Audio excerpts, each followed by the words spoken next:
Sixth, I need you to mark your progress, okay? Always remember, the key is progress, not perfection. Keep a calendar specifically dedicated to your efforts.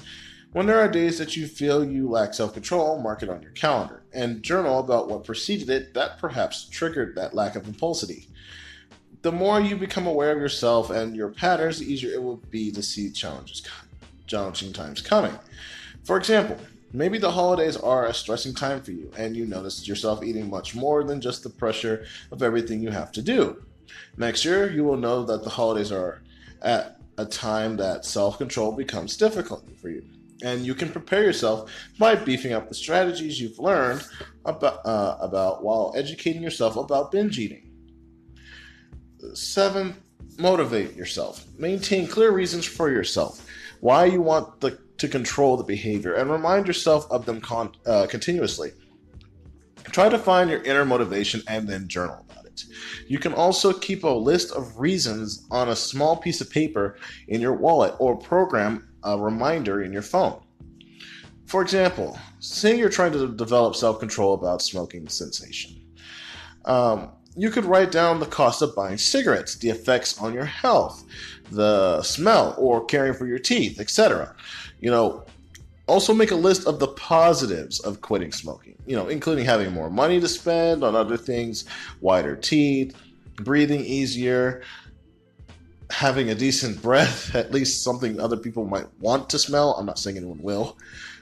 Whatever reasons you can think of that will motivate you to quit. Okay? 8, channel the energy into positive behaviors. Try to fold it in different behaviors to replace the behavior you are trying to build self-control around.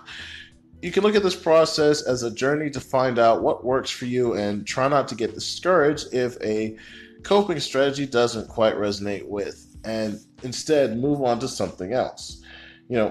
Caring for yourself will reinforce that you are actively trying to change and practice better self-control. For example, if you binge eat when you are stressed, start exploring other ways to manage your stress other than eating. Explore different relaxation techniques and replacement strategies such as, I'm not a fan of these, but I'll give these as an option. Belly breathing. I don't know why that just sounds wrong to me. Yoga, physical exercise, meditation, martial arts, and Tai Chi. That's the last time I'm taking examples from a friend of mine. Belly breathing. Okay. 9, develop new hobbies.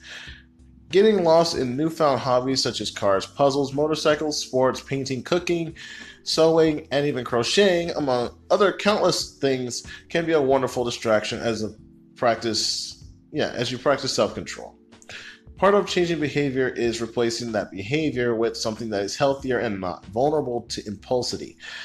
There are many resources on the web that can access in your mobile phones or computers or what have you for yourself to help you get started, such as Pinterest, social media groups, etc., where you can meet other people with similar interests to help you.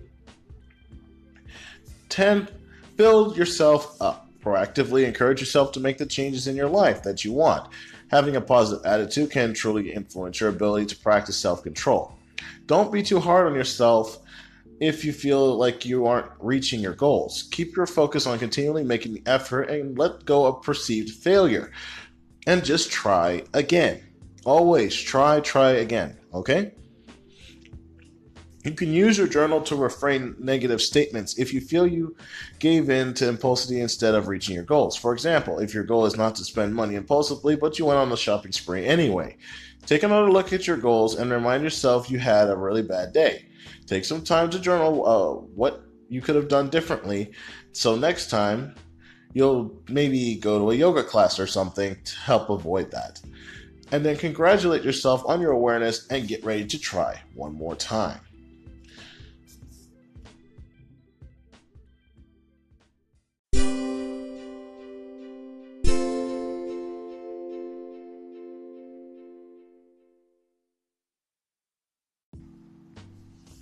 On to the final 3 things. Use your support system, okay? Let your friends and loved ones know that you are trying to change your behaviors. Ask people in your life who are supportive if you can call and text them if you need support. Part of believing in yourself and creating change also means allowing others to help you. Although empowering yourself is a large part of building self-control, letting others in your life give you pep talks, motivate you, and even listen when you need it will help reinforce your decisions to create this much-needed change. Next, reward yourself. Make sure you're giving yourself proper kudos for attempting to build self-control and change. Rewarding yourself for practicing self-control will help reinforce positive behaviors to replace impulsive behaviors. I know, it is a mouthful. For example, if you're quitting smoking cigarettes, you could save the money you would spend on cigarettes and treat yourself to a massage or spa day if you're a female. Not to say that guys don't enjoy them too. Or, if you are trying not to binge eat, from the previous example, reward yourself with a small gift, such as a new shirt. Yeah, I know, not a very good example. Lastly, learn when to seek help, okay? This is the big one for a lot of people. While building self-control is a wonderful and ambitious facet of changing your life and feeling more in charge of yourself and your choices, there are circumstances when a person may need more help than just their own willpower. Here are just 4 quick suggestions for when to seek professional help and support. The first one is if you're struggling with alcohol or other substances. At this point, willpower alone won't be enough to help you. 2, if you're engaged in dangerous or addictive sexual behavior. Yes, this is a problem for a lot of people, especially young people, if not some adults. There is actually a disease out there where people are just crave sex endlessly. 3, if you find yourself repeatedly engaged in abusive or dangerous relationships. As I've covered previously under the topic of date rape, which also covered rape, again, this is an area where simply your self-control alone is not going to be enough.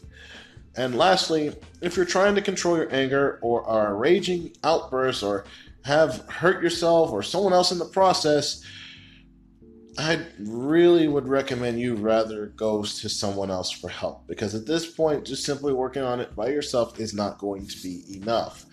Not to say you can't do it.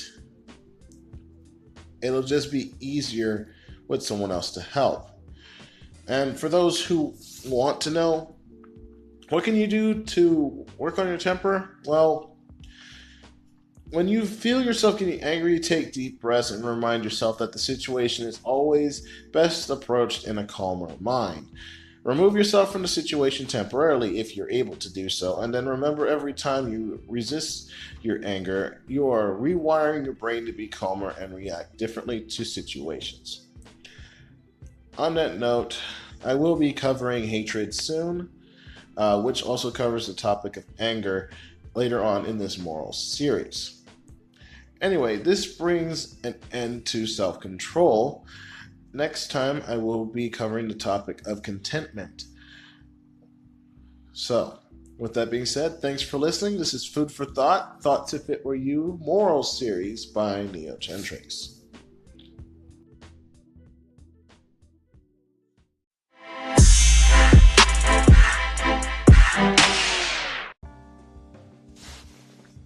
Good morning, everybody. It is 12 o'clock midnight here in Houston, and you know what we're here for. I told you we were going to do the Moral Series, and I covered part 1 of Perseverance 2 days ago.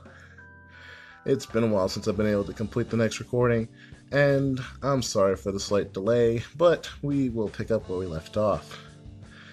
In the last piece, we covered what Perseverance is, and a couple of quotes on it as well to help a couple of people out. Today, I'm going to show you how to actually use it, and we're going to cover 10 things that can help you,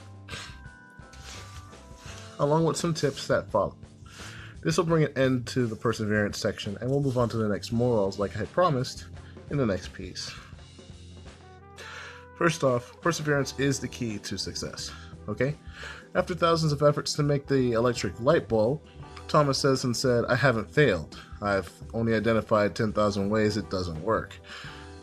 Helen Keller, Abraham Lincoln, Mariah Carey, and an endless list of other great achievers have basically found that success inevitably arrives for everyone who perseveres, regardless of how many times they fail. You can't succeed or learn anything from anyone if you're always 100% in everything or you're always correct. Sometimes you have to fail. Sometimes you have to just lose.